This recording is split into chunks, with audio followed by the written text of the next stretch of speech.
Bayangkan suatu hari kamu bangun pagi, berita di mana-mana cuma bicara satu hal, ekonomi melambat, perusahaan merumahkan karyawan, harga pelan-pelan naik. Di titik itu, pertanyaannya jadi sederhana, tapi menohok. Bukan kapan ekonomi membaik, tapi kalau yang terburuk terjadi, saya dan keluarga siap sampai sejauh apa? Saya nggak di sini untuk menakut-nakuti kamu. Ekonomi memang bergerak dalam siklus. Ada masa naik, ada masa turun, kadang pelan, kadang sangat tajam. Dalam setiap masa, sulit yang tercatat di sejarah, pola yang muncul hampir selalu sama. Ada orang yang tumbang total, ada juga orang yang justru naik kelas. Bedanya jarang soal siapa yang paling pintar, lebih sering soal siapa yang paling siap. Hari ini, saya ajak kamu menyusun fondasi itu, bukan dengan panik, tapi dengan tenang, pelan-pelan, dan realistis. Hal pertama yang sering diremehkan adalah soal tempat yang bisa memproduksi makanan. Di masa tenang, tanah kelihatan seperti sekadar aset di sertifikat. Tapi ketika ekonomi goyah, lahan yang bisa menghasilkan makanan dan air bersih berubah jadi salah satu hal paling berharga yang kamu punya. Tidak harus kebun luas, kadang dimulai dari sebidang tanah di kampung, sepetak sawah milik keluarga, lahan sewa kecil yang bisa kamu kelola, atau bahkan sistem tanam sederhana di halaman dan atap rumah. Selama di situ kamu bisa menanam sesuatu yang bisa dimakan dan punya cara mendapatkan air yang layak, kamu sudah selangkah di depan banyak orang yang sepenuhnya bergantung pada rak supermarket. Kalau sekarang kamu belum punya lahan sendiri, bukan berarti kamu harus diam saja. Kamu bisa mulai dari titip tanam di tanah keluarga atau kerabat, ikut bantu kebun komunitas, atau latihan dulu di skala kecil, pot, vertical garden, hidroponik sederhana. Di masa krisis, yang paling kuat bukan hanya yang punya uang membeli makanan, tapi yang tahu cara menumbuhkan makanan. Di atas semua itu, ada satu aset yang mengikat semuanya, ilmu dan keterampilan. Di masa normal, kita bisa dengan mudah beli solusi, bayar tukang kalau ada yang rusak, pesan makanan kalau nggak sempat masak, panggil teknisi kalau ada masalah. Begitu penghasilan terganggu, keterampilan dasar yang dulu dianggap sepele tiba-tiba, nilainya melonjak tajam. Ada banyak hal yang layak kamu pelajari pelan-pelan. Cara menanam sayuran dasar dan merawat tanah. Cara menyimpan dan mengawetkan makanan dengan simpel. Keterampilan teknis sederhana. Memperbaiki perabot, instalasi ringan, menjahit. Skill kerja jarak jauh yang bisa kamu jual secara online. Dan yang sering dilupakan, kemampuan mengatur emosi dan fokus ketika situasi dunia sedang tidak pasti. Tidak perlu maraton. 1 sampai 2 jam per minggu sudah cukup untuk memindahkan hidup kamu perlahan ke arah yang lebih tahan banting.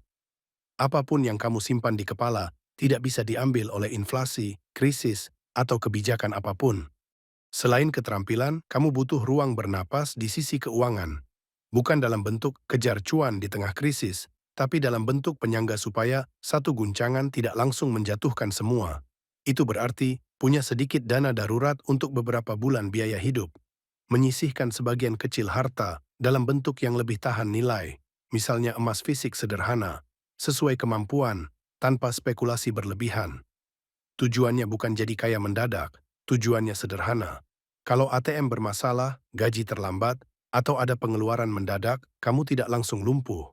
Mungkin sekarang kamu hanya sanggup menyisihkan jumlah kecil setiap bulan. Tidak apa-apa, yang penting konsisten, bukan besar lalu berhenti. Di dapur, fondasi berikutnya adalah bahan pangan pokok yang tahan lama. Setiap kali krisis muncul, pemandangannya hampir selalu sama. Minyak goreng hilang duluan, beras dan mie instan ludes, orang-orang kaget melihat betapa rapuhnya rantai pasok. Solusinya bukan panik dan menimbun tidak karuan, tapi menyusun stok dengan cerdas. Pilih bahan makanan yang tahan lama, mudah diolah, dan masih masuk akal di kantong. Misalnya beras kacang-kacangan dan lentil, atau sereal sederhana. Gula dan garam. Minyak goreng. Setiap kali belanja bulanan, tambah sedikit di atas kebutuhan normal. Lalu pakai sistem rotasi, yang lama dimakan dulu, yang baru disimpan di belakang. Dengan begitu, kamu tidak menunggu krisis untuk bereaksi. Kamu sudah sampai di sana dengan fondasi dapur yang siap menahan guncangan beberapa waktu.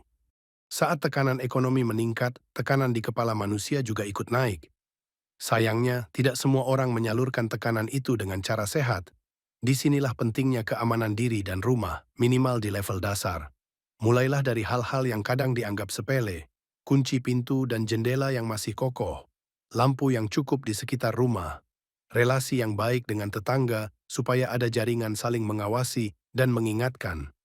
Kalau di negara kamu ada aturan tentang alat pertahanan diri, patuhi sepenuhnya. Pilih cara yang legal, aman, dan benar-benar kamu pahami penggunaannya. Keamanan terbaik seringkali bukan soal alat, tapi soal kebiasaan. Tidak pamer harta dan stok di media sosial. Tidak suka cerita detail ke orang asing tentang keuangan dan simpanan. Tidak mencari masalah yang tidak perlu. Aspek lain yang sering terlambat dipikirkan adalah kesehatan. Di masa krisis, dua hal bisa terjadi bersamaan. Penghasilan menurun dan akses ke fasilitas kesehatan jadi lebih sulit. Karena itu, penting untuk menyiapkan kotak P3K yang benar-benar layak dengan perban, kasa, plester, antiseptik, gunting, dan sarung tangan. Obat dasar, penurun panas, obat diare, obat batuk, obat lambung, sesuai kebutuhan keluarga. Untuk penyakit kronis, rencanakan bersama dokter apakah memungkinkan menyiapkan obat untuk cadangan beberapa waktu. Selain obat modern, tidak ada salahnya kamu mengenali tanaman obat lokal yang aman dan sudah umum dimanfaatkan. Bukan untuk menggantikan dokter, tapi sebagai tambahan ketika akses layanan kesehatan terbatas. Di luar urusan kesehatan, ada dunia kecil yang sering menyelamatkan pengeluaran. Dunia memperbaiki, bukan membuang.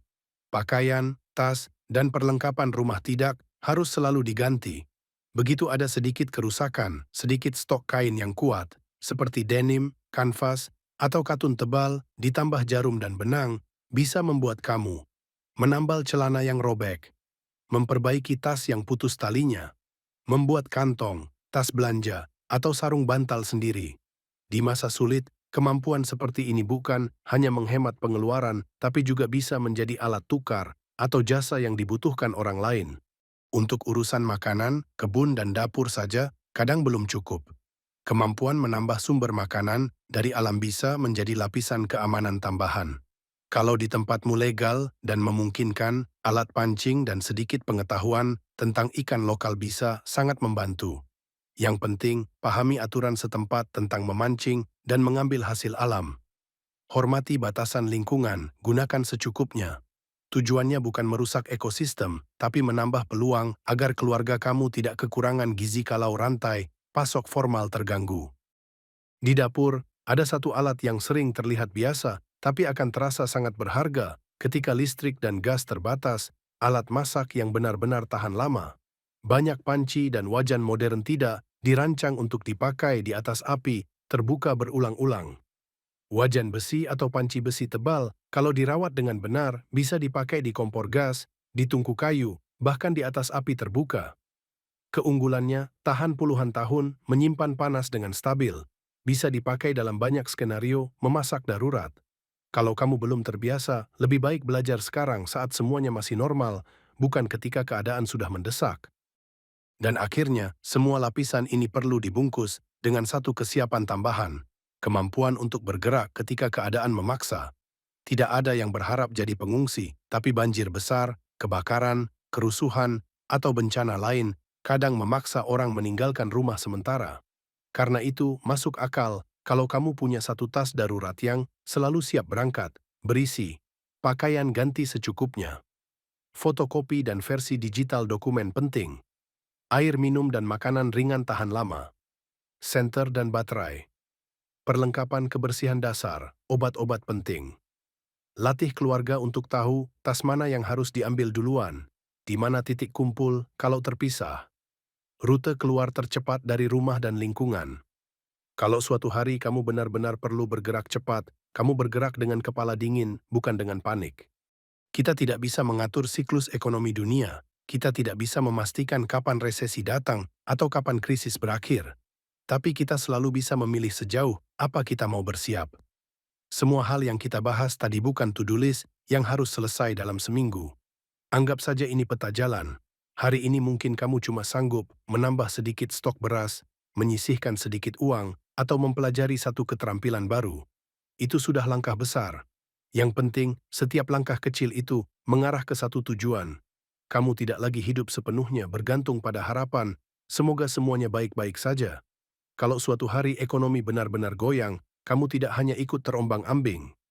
Kamu sudah punya fondasi, makanan, air, ilmu, alat, relasi, dan yang paling penting, ketenangan pikiran.